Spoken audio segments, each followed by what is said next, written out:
Welcome back, Richland Center Wrestling family. Kyle and Zach with Beyond the Whistle. We've got a little bit new hardware from the Soto Youth Tournament today. Second place is a team over there. We were hoping to edge out the Boys and Girls Club of Cross, but they had a pretty tough team.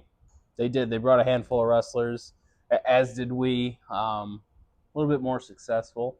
Yeah, I mean, it was a good youth tournament. I would say if we can go to a youth tournament and not have, I think we had four first placers. Mm-hmm. We had a bunch of second place finishes.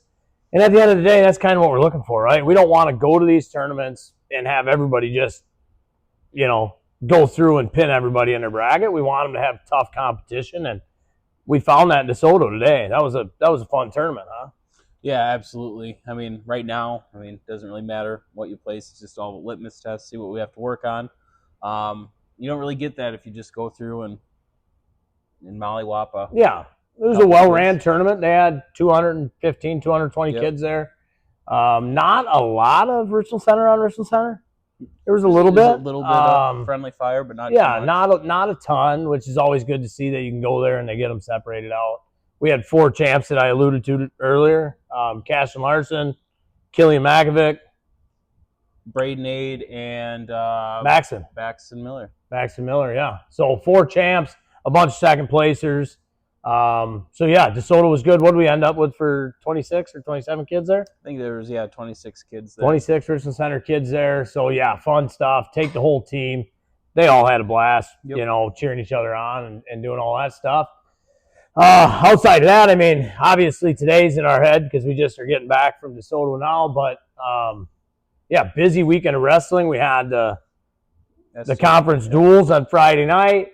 We had the Lee Griffin invitation for our girls team on Saturday. And then we took five kids to Badgerland Nationals on Saturday in lacrosse too. So busy weekend for Richland Center Wrestling for sure. Where do you want to start? I start with the duels. I was chronological, right? Friday night. Yep. So Friday night, duels happened in town here in Center.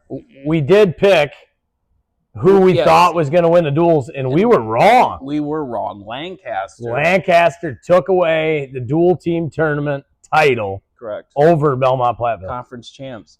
Yeah. So, Lancaster have been down in numbers the last couple of years. They're on their way back. We knew they were going to be back soon. We were at their youth tournament a couple of years ago, and I think they had 70-some kids wrestle at their youth tournament. And when you have 70 youth kids, it's only a matter of time before you're putting a decent high school team. Because at the end of the day, the biggest thing about high school is just getting a full team together, right? Yep. If you can get a full team, you're pretty well on your way. And that's where we struggled this weekend, as we were dealing with, I think, a little bit of sickness is still left over. But the injury bug kind of bit us this week that we didn't have a full team. We don't have a full team to begin with, but then when you add in some sickness and injury as well, I think we have 9 to 10 kids that usually we can throw into the varsity lineup. So we're already forfeiting 4 weight classes. So that's tough. But then we had to forfeit a couple additional ones too because of those. So so Lancaster took it, edged out Belmont Platteville by I think a point. So Lancaster, Belmont Platteville, and Prairie du Chien, I believe all 3 of their duels were within 3 or 4 points. So they were really close, the top echelon of the SWC conference. And then Dodgeville, Valley, and us. And then Richland Center. Yep. Tough day of wrestling, but it was. Sounded like there was some highlights, though. We had some things going our way, right? It wasn't all doom and gloom. We won some matches. Yep. We were close in some matches. We had some guys on our back that we couldn't finish pins. So, not all bad. They knew, when you're going in there with, I don't know what they ended up with, 7 or 8 wrestlers, it's going to be tough sledding, right? Especially against the top 3 teams that are all full teams or close to full. And then even Dodgeville is close to full.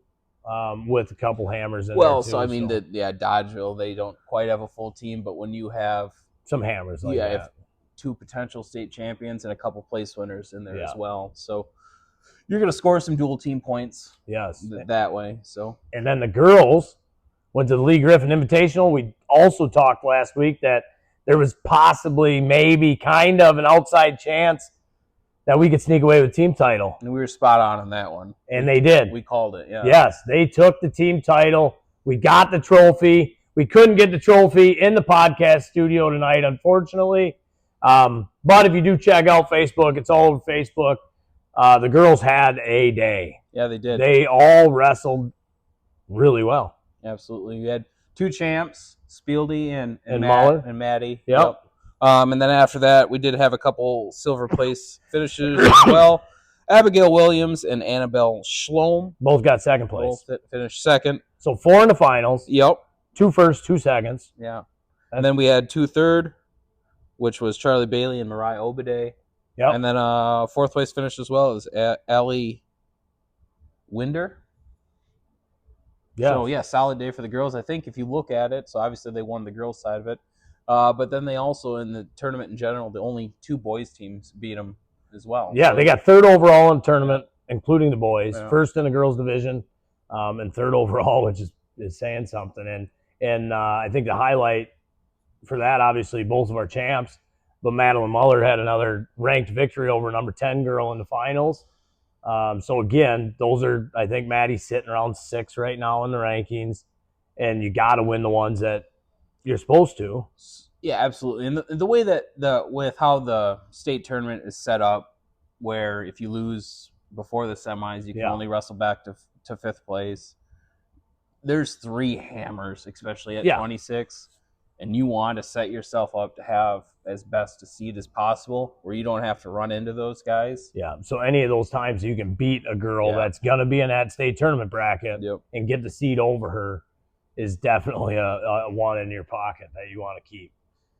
So, yeah, great weekend for the girls. They go to Westby, I believe, next week. Yep. And the boys are in Ithaca Weston. Yep.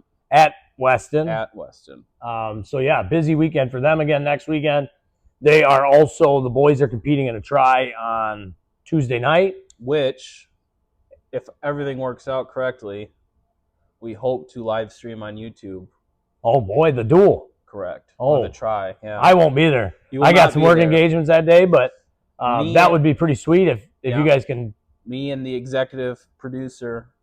Yeah. If we can do a little commentary behind the duel meet. Absolutely. So if we can get the permissions needed, we like to and plan on, if possible, doing that. And they're going to run the middle school with that duel, side by so side, it's going to be 2 mats. So we can potentially get some middle school action in there as well. That'll be a fun night of wrestling. Middle school will be on the mat, starting at 6 o'clock, as well as the high school will be on their own mat starting at 6 o'clock. So come out Tuesday night. You can watch, obviously, the varsity. I'm sure there's some JV matches to throw in here and there. And then on the mat right next to them, the middle school will be going too. And that should be a lot of fun to see kind of both sides of that going. So then after that, Badgerland this weekend. We took Aiden and Austin Ewing, Sebastian Schmidt, Leanne Schmidt, and Landon Kayeski. Up there. It was a tough day. There was some, always, when you go to Badgerland, those, what do they call it? Midwest Tour tournaments, I guess. It's called Badgerland Nationals, but it's really a Midwest, I think. It's more of a regional tournament. Yeah. They were saying yesterday there was kids from 13 different states there.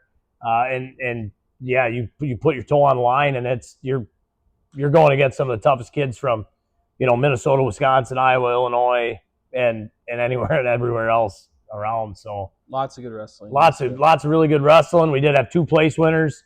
Leanne Schmidt got 5th place, and Landon Kayeski got 5th place. So both of them came through with some place winners, or as place winners, I should say. Just to touch on that a little bit, Landon had a pretty good day. I would say he had 1 match that he took off. We're really trying to get some consistency through him with those matches.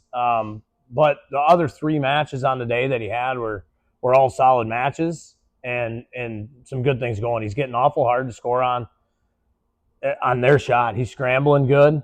As our, Aiden was scrambling good yesterday and today as well. So some of those middle schoolers really starting to scramble changes the game a little bit on that takedown defense. Which we don't have a whole lot of. Yeah, no, we don't do it a lot. We're turning the page on that. So, yeah. And Yeah, absolutely. It was a fun day, long day of wrestling. We got down there, Friday night, weighed in. I tell you what, the Landon's work with Lucas Stell. Yeah, he's a thrower now. All of a sudden, is really coming to fruition. He had a nice double overs throw. I mean, the kid was stuck. Yeah. Unfortunately, a little out of bounds. So Landon's foot drifted out of bounds before he could secure the fall. But yeah, I mean, and they had two more today. Double overs and all three of them for the weekend too, which is a weird spot you don't always find yourself. I should probably find those the film and send it over to Lucas. So next weekend then, as far as I guess we already talked about the middle school schedule this week. Middle school is going to be wrestling with the high school on Tuesday night. And then youth has a club-sponsored tournament again on Saturday in River Valley. Sunday in Valley. And then I'm sure we'll have some kids up at Viroqua on Saturday. So, it'll be another busy weekend of wrestling. So, just to recap again, the boys varsity are heading to Ithaca Weston tournament. The girls are headed to the Westby tournament. I don't know if it's an invitational or not. Probably an invitational. Yes, yep. Middle school and boys varsity are wrestling Tuesday night at Richland Center. Wrestling there kicks off at 6 o'clock. And that's for Kickapoo and Viroqua. Viroqua, yep. Kickapoo and Viroqua.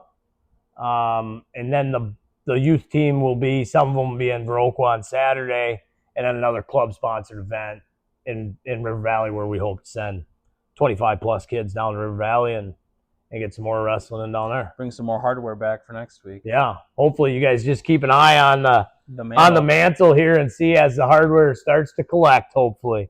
And maybe we can get that, even just for an episode, maybe we can get the girls one just to throw up there for a quick episode and then get it back to the trophy case in Richland Center. The executive producer, he might be able to pull some strings. I don't know. Maybe we could have all the girls team with the trophy. Special podcast. Special edition. Tournament champ. Exclusive interview. Yeah, there you go. All right, guys. That's all I've got. You got anything to add on to it? I don't know. Another busy week. Another busy week of wrestling. We look forward to seeing everybody on Tuesday night. Hopefully, to Zach's point, we'll be able to live stream that dual meet on Tuesday night with some commentary on our Facebook page or on our YouTube page. Yep. So check back there, 6 o'clock Tuesday night. If we don't see you there, we'll see you next week on Beyond the Whistle.